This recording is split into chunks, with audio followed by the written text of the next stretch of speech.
U Srbiji je povećana stopa visokotehnološkog kriminala, upozoravaju u Ministarstvu unutrašnjih poslova.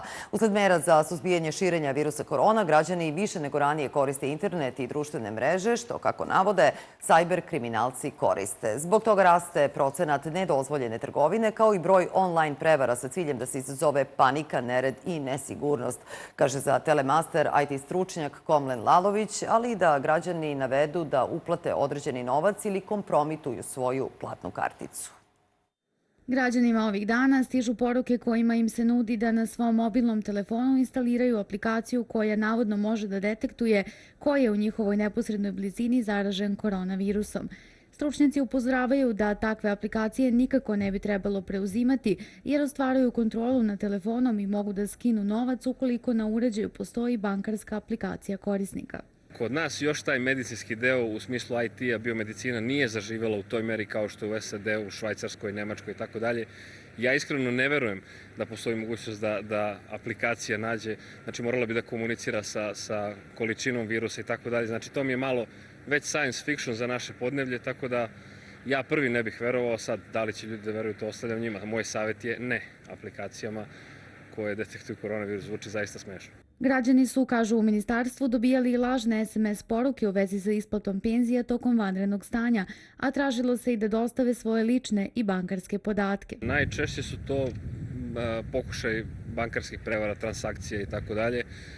Najčešće ubacivanje malvera, odnosno nekog lošeg softvera koji ima za svrhu da naruši resurse ili da vam oduzme, kako se kaže to, kredencijale, da vam uzme podatke i tako dalje. Trebalo bi se pridržavati svih onih mera koje inače struka preporučuje, to je da komunicirate sa poznatih e-mail adresa, da čuvate svoj PIN kod ukoliko plaćate karticom. Ljudi treba posebno da vode računa kada u prodavnicama plaćaju karticama.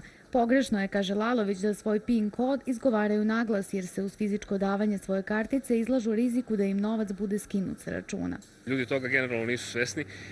Sad ne treba ići ni u drugu krajnost, dobio sam PIN kod, zapalit ću ga, ne znam ga ni ja. Penzioneri beže od bankomata, što je opet pogrešno. Ako imate averziju ili strah, nađite nekog mlađeg da vas nauči, pokaže vam i za 1 minut vi vašu penziju možete podići sa bankomata. Neće vam bankomat pojesti novac, neće nestati kartica i tako dalje. Postoje sve procedure, rollback funkcije koje vraćaju sve, znači nećete ostati oštećeni ako radite za bankomatom. Opasnost postoji od falsifikovanja lekova i zaštitne opreme, ističu poznavaoci sajber kriminala.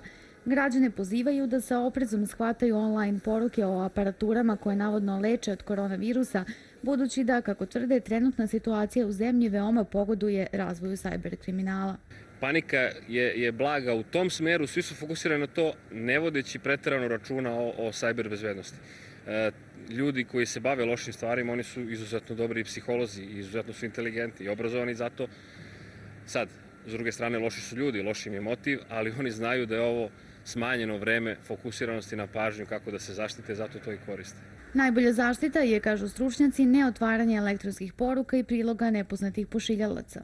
Preporuka je da koriste relevantne izvore kao do sada, da veruju javnim informacijama, što se tiče virusa, da veruju lekarima. Ne trebamo biti kritični za sve što vidimo i sve što dobijemo. Oko 400 volontera sa iskustvom u borbi protiv sajber kriminala formiralo je međunarodnu grupu koja će se suprotstaviti hakerskim napadima povezanim sa epidemijom koronavirusa. Grupa otkriva i otklanja sajber pretnje u više od 40 zemalja, a u svoj rad uključuje i stručnjake kompanije kao što su Microsoft i Amazon.